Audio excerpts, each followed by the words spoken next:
بسم اللہ الرحمن الرحیم۔ السلام علیکم۔ آج ناصر کو آنے میں کافی دیر ہو گئی تھی۔ رات کے 8 بجے تھے، جبکہ وہ 6 بجے ہی گھر آ جاتے تھے۔ تھوڑی دیر کے بعد دروازے پر دستک ہوئی۔ دروازہ کھلا تو ناصر بنا سلام دعا لیے غصے میں گھر میں داخل ہوئے۔ ان کے تیور دیکھ کر میں سمجھ گئی کہ ضرور کوئی ایسی بات ہوئی ہے کہ وہ شدید غصے میں ہیں۔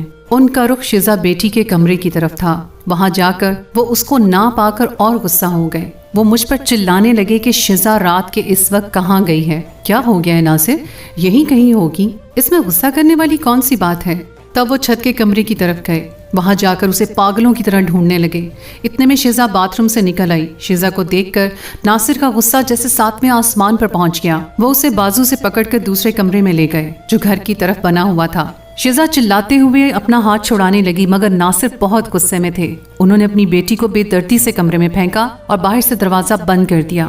یہی نہیں، دروازے پر تالا بھی لگا دیا۔ شزا کی چیخیں پڑوس تک جا رہی تھیں۔ مجھے شدید شرمندگی ہو رہی تھی۔ میں نے کہا، ناصر یہ آپ کیا کر رہے ہیں؟ جوان بیٹی کو کمرے میں بند کر کے آپ کو کون سا سکون مل جائے گا؟ تم چپ رہو، جس بات کی سمجھ نہ ہو اس میں نہیں بولتے۔ ناصر ابھی بھی غصے میں تھے۔ خبردار، اگر آئندہ تم نے اسے گھر سے باہر نکلنے کی اجازت دی، اب یہ اسی کمرے میں قید رہے گی، نہ یہ باہر جائے گی اور نہ اس سے کوئی ملے گا۔ ناصر کو دیکھ کر میں بھی سہم سی گئی۔ مجھے تو شک ہو رہا تھا کہ شزا ناصر کی سگی بیٹی ہے بھی یا نہیں۔ دراصل میں شزا کی سوتیلی ماں ہوں اور اس کے باپ نے مجھ سے دوسری شادی کی تھی۔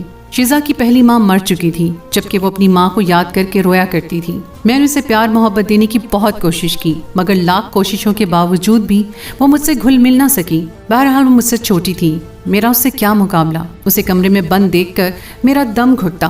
میں نے ناصر کی بہت منت کی کہ وہ اسے کمرے سے نکال دے، مگر انہوں نے میری ایک بات نہ سنی۔ اس دن شزا اپنے کمرے میں چلا رہی تھی۔ میں اسے کھانا دینے گئی تو اس نے میرے پاؤں پکڑ لیے۔ امی جی، خدا کے لیے مجھے یہاں سے نکال دے۔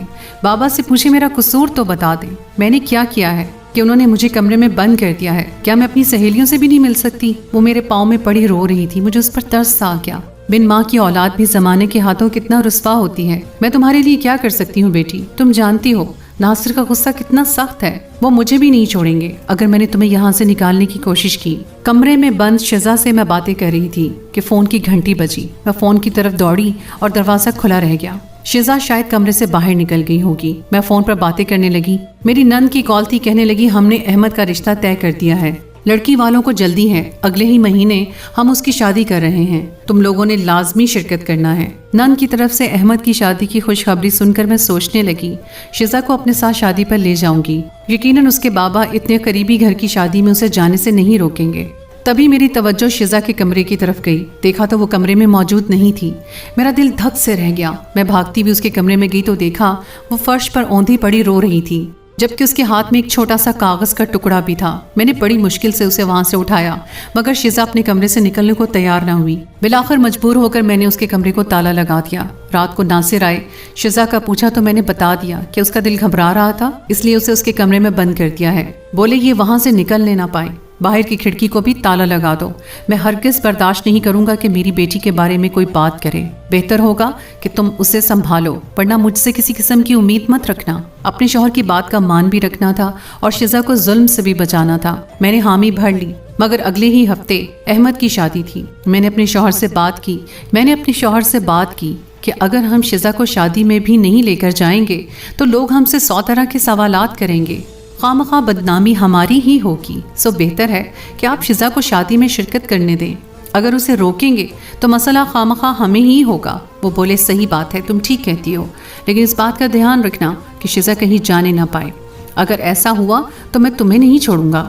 ناصر کے تیور ابھی بھی بڑے سخت تھے، مگر انہوں نے مجھے یہ نہیں بتایا تھا کہ آخر شزا بیٹی کا قصور کیا ہے جو انہوں نے اسے کمرے میں بند کر رکھا ہے۔ خیر، میں اور شزا بڑی بے صبری سے اگلے ہفتے کا انتظار کر رہے تھے۔ اگلا ہفتہ کون سا دور تھا، ہم لوگوں نے جمعرات کی شام ہی جانا تھا۔ احمد کے گھر خوب چہل پہل تھی۔ ناصر کی اجازت سے میں اور شزا بھی چلے گئے۔ شزا نے بتایا کہ وہ اپنی سہیلیوں سے ملنا چاہتی ہے۔ میں نے اسے اپنی نگرانی میں اسے اس کی سہیلیوں سے ملوایا، مگر وہ بے تابی سے کسی اور کا انتظار کر رہی تھی۔ کبھی نظریں ادھر گھماتی تو کبھی ادھر۔ اس کا انداز بتا رہا تھا کہ وہ کسی سے کوئی بات کہنا چاہتی ہے، مگر میری موجودگی میں ایسا نہیں کر سکتی۔ بہرحال 2 دن عافیت سے گزر گئے۔ تیسرے دن بارات نے لڑکی والوں کے گھر جانا تھا۔ तकरीबन शाम के 7 बजे थे। सब लोग बारात के लिए निकल रहे थे। हम लोग भी गाड़ियों में बैठ रहे थे कि मैंने देखा शिजा चुपके से निकल रही थी और लोग भी निकल गए। ऐसे में अगर मैं शिजा को बुलाती या फिर उसके पीछे जाती, उसे मना करती और वो बिगड़ जाती तो मेरे लिए ही मुश्किल पैदा होती। हजूम से निकलकर मैं चुपके से बाहर आई। मेरी नज़र अब अपनी बेटी शिजा पर ही थी।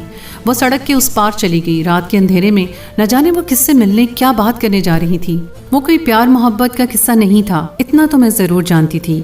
इस बात से लगता था कि वो किसी से खौफजदा है या मुझसे कुछ छुपा रही है।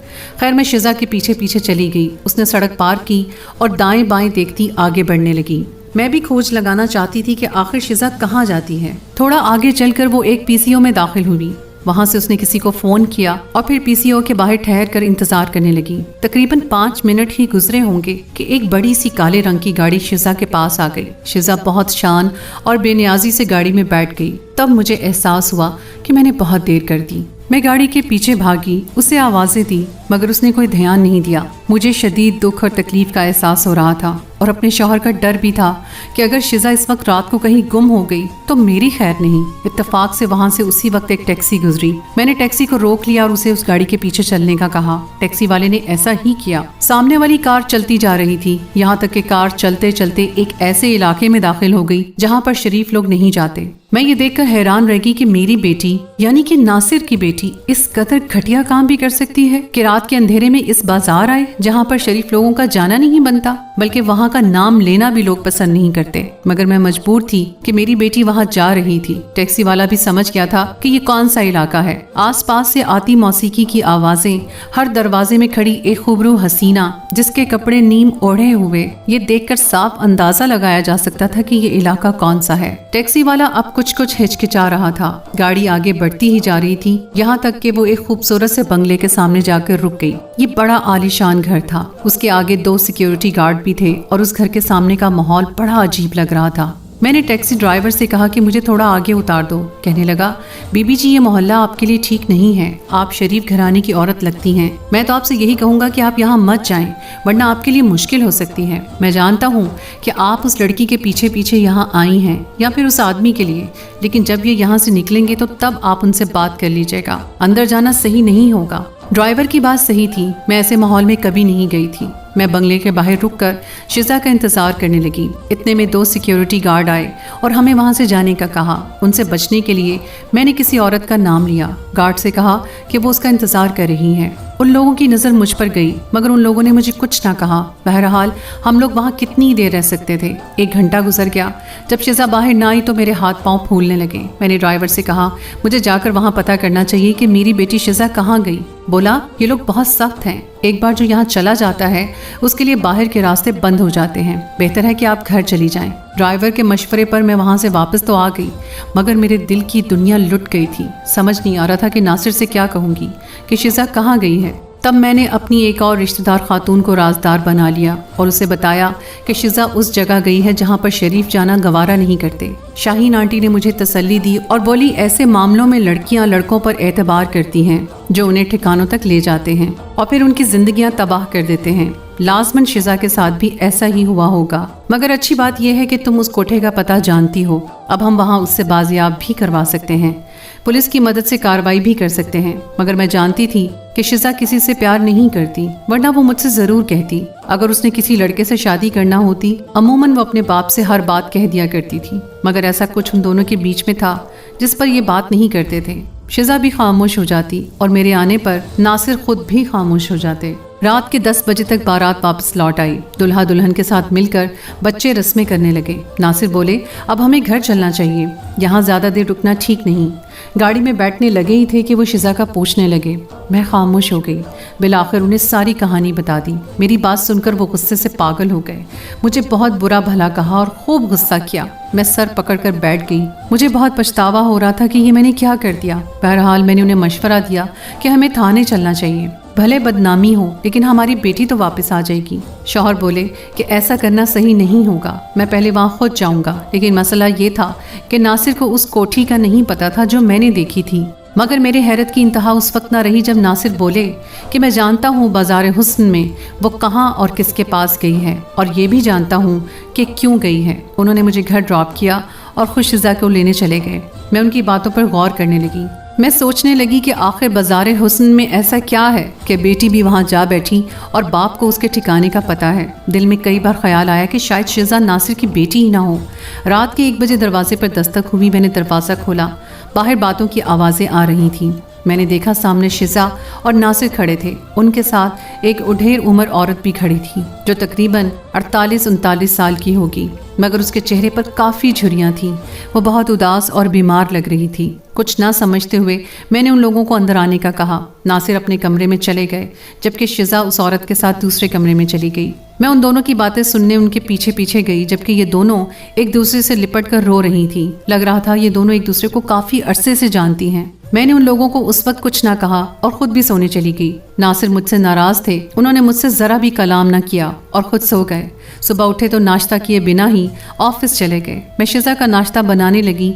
वो किसी कदर जल्दी में लग रही थी। बोली, मुझे भी नाश्ता बनाना है, ज़रा जल्दी कर दीजिए, उनकी हालत सही नहीं है। किनकी हालत सही नहीं है शिजा? आप प्लीज़ जल्दी करें, ज़्यादा देर मत करें और ना ही बातें बनाएं। शिजा के लहजे में तलखी थी। मैंने जल्दी में उसे चाय बनाकर दी। वो चाय लेकर वहां से चली गई। फिर भागती हुई आई, पानी का गिलास भी ले गई। उसे गए हुए 2 मिनट ही गुजरे थे कि उसके कमरे से चीखने की आवाजें आईं। मैं भागती हुई गई तो देखा वो उस औरत के सीने पर सर रखकर रो रही थी, जबकि औरत का सर एक तरफ को ढलका हुआ था और उसकी आंखें पथराई हुई थीं, यानी कि अब वो इस दुनिया में नहीं थी। मैंने शिजा को बड़ी मुश्किल से संभाला। औरत का वजूद मुरझा गया था। लग रहा था उसकी जिंदगी की सांसें पूरी हो चुकी हैं। मैंने नासिर को फ़ोन करके सूरत हाल से आगाह किया। उन्होंने मुझे सख्ती से हिदायत की कि किसी से इस बात का जिक्र ना करूं और ना ही शिजा को चीखने चिल्लाने दूं, बल्कि उसे भी सब्र की तलकीन करूं। मुझे हैरत हुई कि नासिर इस औरत की वफ़ात का सुनकर भी इस कदर नॉर्मल है। बहरहाल मैंने शिजा को नॉर्मल रहने का कहा। थोड़ी देर के बाद नासिर आ गए। उनके साथ 2-3 लोग थे। उन लोगों ने उस औरत को उठाया और उस औरत को अपनी गाड़ी में डालकर कहीं ले गए। शिजा रोती रह गई जबकि वो संभल ना रही थी, तो नासिर ने उसे कमरे में बंद कर दिया। मुझे शिजा पर बहुत तरस आ रहा था कि उस औरत से शिजा का गहरा दिली रिश्ता है। मेरा भी दिल अजीब सा हो रहा था। मेरी कैफियत ऐसी थी कि काटो तो बदन में लहू नहीं। 3 दिन से घर की फिजा अजीब सी थी। थोड़ी देर के बाद मैंने शिजा का दरवाजा खोला। वो मुझसे लिपट कर फूट फूट कर रोने लगी। मेरी बच्ची, क्या हुआ है तुम्हें? और नासिर भी मुझे कुछ नहीं बता रहे। बताओ तो सही, वो औरत कौन थी? तब शिजा ने रो रो कर बताया कि उस औरत से उसका गहरा रिश्ता था और ये कोई और नहीं बल्कि उसकी सगी माँ थी। ये सुनकर मेरे पांव तले से ज़मीन निकल गई कि नासिर ने तो मुझसे कहा था कि उनकी पहली बीवी फौत हो गई है। इस बात का मेरे दिल पर बहुत दुख था कि नासिर ने मुझसे झूठ कहा है। खैर, उस वक्त शिजा को तसल्ली देना ज़्यादा अहम था। शाम तक वो संभल गई थी, मगर उसकी आंखों के नीचे रो रो कर हल्के पड़ गए थे। मैं नासिर के सर हो गई। क्या आपने मुझसे इतनी बड़ी हकीकत छुपाई? बोले, मैं छुपाना नहीं चाहता था, लेकिन मसला ये है कि मैं उस औरत से नफरत करता हूँ जिसने मेरी बेटी तक का ख्याल न किया और अपनी शादी के कुछ अरसे बाद ही वापस अपनी रविश पर चली गई। तुम जानती हो, नासिर ने आंखों में नमी भरकर कहा, मैंने उस औरत को इज्जत दी, मोहब्बत दी। क्या नहीं दिया था मैंने? उसे दुनिया भर की दौलत उसके पाँव में रख दी, मगर वो अपनी रविश से बाहर नहीं आई। मैंने उसे इज्जत दी थी, उसे शादी की थी और उससे एक बेटी भी पैदा हुई, मगर वो बड़ी बदबख्त औरत थी। उसने अपनी बेटी का भी ख्याल नहीं किया, बल्कि उसे भी अपनी रविश पर चलाना चाहा। मेरी बेटी दिल की हसास है। अपनी माँ की कमी की वजह से ये हमेशा अपनी माँ की खोज लगाती रही। न जाने किस कमबख्त नौकर ने उसे बता दिया कि उसकी माँ का ताल्लुक बाजार हुस्न से था। तब ये एक आदमी की मिन्नत करने लगी और उसके जरिए अपनी माँ तक पहुँचने की कोशिश करती। बिलाखिर एक दिन उसे किसी ने बता दिया कि उसकी माँ फला जगह रहती है। ये उससे मिलने वहाँ चली गई। खुदा का शुक्र कि तुमने बता दिया। जब मैं वहाँ पहुँचा तो शिजा अपनी माँ से मिलकर रो रही थी। मैं उसे ज़बरदस्ती वहाँ से लाया और शिजा वहाँ से आ नहीं रही थी, तो उस बख्त को भी मुझे साथ लाना पड़ा जिसने हम दोनों बाप बेटी को बर्बाद किया था। मैं समझता हूँ कि उस औरत की यही सज़ा थी। खुदा जाने ये किस मर्ज में मुब्तला थी कि एक ही दिन में उसकी मौत वाक़ हो गई। बहरहाल अब मैं शिजा के मुंह से उस औरत का नाम नहीं सुनना चाहता और ये जिम्मेदारी तुम्हारी है। नासिर ने यह कहकर मेरे कांधों पर बहुत बड़ा बोझ रख दिया और मैं आज भी इस कश्मकश में हूँ कि अपनी बेटी के दिल में अपनी जगह कैसे बनाऊं। अब आप ही बताएं, मुझे अपनी बेटी के लिए क्या करना चाहिए कि उसके दिल में तो अपनी माँ की मोहब्बत मौजूद है, मगर मुझे वो अपना दुश्मन समझती है। मगर मैं उसके लिए दिन रात परेशान हूँ और उसके लिए दुआएं भी कीजिए। दोस्तों, ये थी हमारी आज की कहानी। उम्मीद है आपको आज की कहानी अच्छी लगी होगी। अगर आपको आज की कहानी पसंद आई है तो अपनी राय का इजहार कमेंट सेक्शन में ज़रूर कीजिएगा। अगली कहानी तक के लिए मुझे इजाज़त दीजिए। अल्लाह हाफ़िज़।